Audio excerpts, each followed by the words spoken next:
Hey guys, it's Tim coming at you with a brand new episode of The Spotlight, the show where I pose an interesting question or just a general interesting idea and then have you guys take it from there in the comments.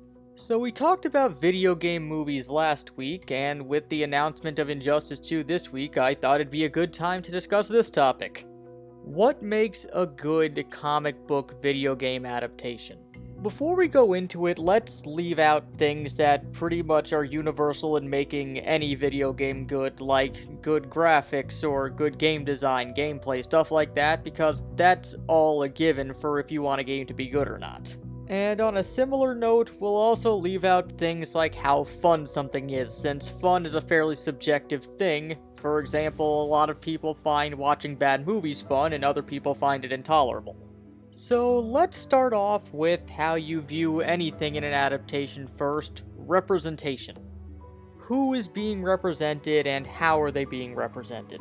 And this topic may not be as cut and dry as it seems initially, because games that are pretty much considered good overall, or at least above average, don't always have the same exact things within them that have people liking the representation in the game itself.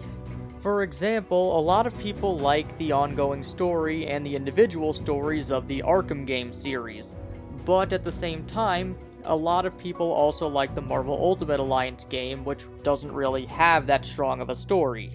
And because of this, characters are represented differently between both games. Because the Arkham games are more story-driven, you have a lot more moments of the characters interacting off of each other to build the character. But at the same time, most of the characterization in the Marvel Ultimate Alliance games usually comes from side missions, stuff that you can find around the world, or from the characters' individual in-game dialogue when they do an action. Comparing the two is sort of like comparing Injustice: Gods Among Us to Marvel vs. Capcom 3. The characters are on point in both games, for the most part, but they're told differently because one has a story and one doesn't. But representation goes beyond characterization, especially when it comes to a video game, which is an interactive medium. And this is kind of where the hard part for certain superheroes comes in. Because when you're playing a game as a character, you want to feel like you're playing as that character. Because in a video game, you also want to have some sense of progression. For fighting games, this mostly boils down to you playing the game more and more and getting better at it. But the more action-adventure style games, you want to be able to feel like you're getting stronger as you go forward, feel like you have more options available to you as you progress. This works really well for the Arkham games because as you progress through the story, you can get more and more of Batman's different gadgets sent to him, and they put you in situations where it makes sense where you wouldn't have everything right off the bat. But at the same time, this may not work for a Superman game, and has yet to have worked for a Superman game. Mostly because you're playing as Superman, you want to feel like you're playing as Superman with the full scope of his abilities without having to feel arbitrary restrictions. But at the same time, where do you really go from there? If you're the strongest person in the game right off the bat, then what do you really have opposing you as you move forward?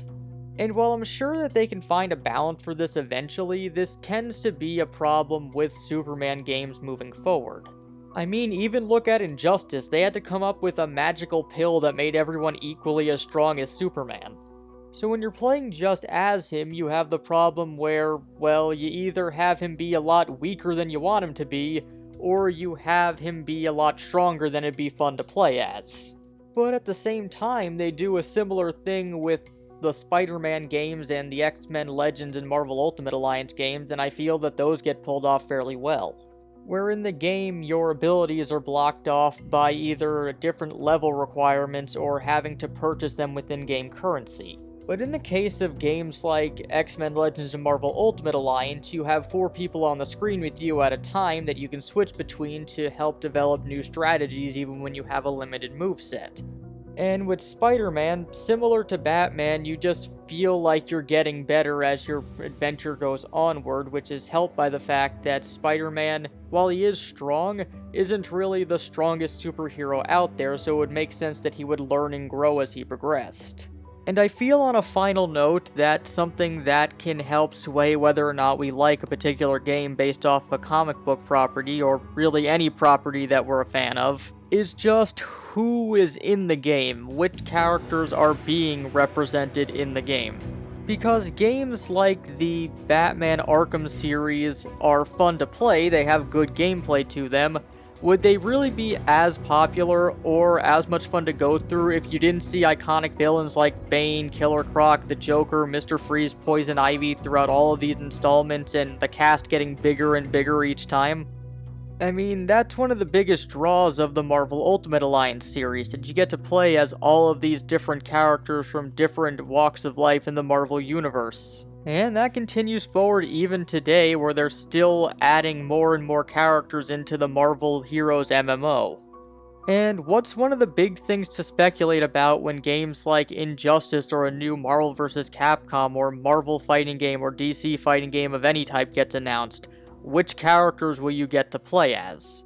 And that's just a few things that can decide whether or not we view a comic book video game as good or bad or not. But what do you guys think? What makes a comic book video game good to you? Well, let us know in the comments. If you like what you've seen here, feel free to subscribe if you haven't yet. And if you're a fan of video games, you can check out our Press Play channel either over on YouTube or through our Twitch account. And this has been Tim from the Hybrid Network, signing off.